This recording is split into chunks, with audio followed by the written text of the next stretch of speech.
Hello friends, स्वागत करछि ज्ञान भंडार चैनल रे पुणी एक नुआ फ्रेश एपिसोड रो नाटी होछि काहींकि परस्पर प्रति आकर्षित हुअंती पुओ एवं झियो। कौन रही तार कारण? सबु पुओ झियो मानंगरे संभोग विषय अधिरु अधिक जानिबाकू आग्रह रही थाए। महिला मानक शरीर रे लुकायित अंग विषय जानिबाकू सबु पुरुषों इच्छुक थांती। खास करी किशोर बयस उपनति हेले एही इच्छा अधिकरू अधिक बढ़ी जाए, जहाकू कामच्छा मध्य कुहाଯାଏ। किंतु शारीरिक संपर्क रखिबा पछरे कारण कौन? कहीं जड़े सहवास करने को इच्छा करिताए, से नहीं रिसर्च कौन कहूँ? साधारणतः युवावस्था शारीरिक संपर्क इच्छा बढ़ी थाए। शारीरिक विकास सह आपे आपे एही इच्छा मन में जागृत होता है।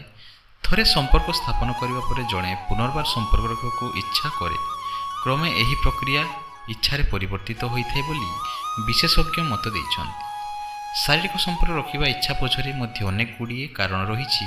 तेबे चलंतु जानिबा। संभोग करिबा पछरे थिबा मुख्य कारण होउछि संतुष्टि बा कामना इच्छा चरितार्थ करिबा। एथिपई किछि लोक कैजुअल सेक्स बा शारीरिक संपर्क विषय कथबार्ता होई मध्य संतुष्टि लाभ करिथांती। एक रिसर्च मुताबक पुरुष माने निज पुरुषत्व को प्रमाणित करने मध्य अनेक पुरुषों ठारू निजक अधिक उत्तम प्रमाणित करने शारीरिक संपर्कर सहायता नहीं थांती। महिला तुलन में पुरुष माने अधिक खोलाखोली ए बाबद आलोचना करती।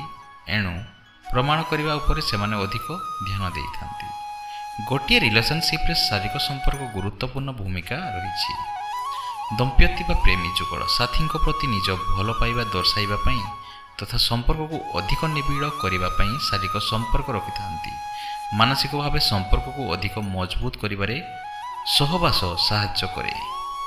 अन्यपटे टंका रोजगार करने मध्य किसी व्यक्ति सेक्स करने को पसंद करिथांती। केतेक देश में यह बेआईन हेउथिबार लोक माने लुचि छपि बेश्यावृत्ति मध्य करिथांती। आउ किछि दंपति पार्टनर दूरे जीवा भय सेमानक सह शारीरिक संपर्क स्थापन करिथांती। एही कारणରୁ पुओ बा झियो इच्छा नथाई मध्य संबंध रखिथांती। अधिकांश विवाह जोड़ी परिवार को आगक बढ़ाई शारीरिक संपर्क स्थापन करिथांती। एही कारणରୁ किछि दंपति विवाहर वर्ष न पूर्ण पितामाता हो जाइथांती। आउ केबे शरीर आकर्षण जोगु मध्य अनेक पुरुष व महिला शारीरिक संपर्क स्थापन करिथांती। एही बड़ी स्थिति रे अधिकांश लोक वन नाइट स्टैंड बा गोटे राति पे शारीरिक संपर्क स्थापन करिथांती। किंतु एहा परे प्रेम रे परिवर्तन हो जाई थाए बा विवाह पर्यंत भी जाई थाए। तो जानिले कहीं परस्पर प्रति आकर्षित हुअंती पुओ एवं झियो। आशा करछि आपन को एई वीडियो निश्चय भल लागिथिबो। जदि भल लागिला निहाती गोटे लाइक करिवे।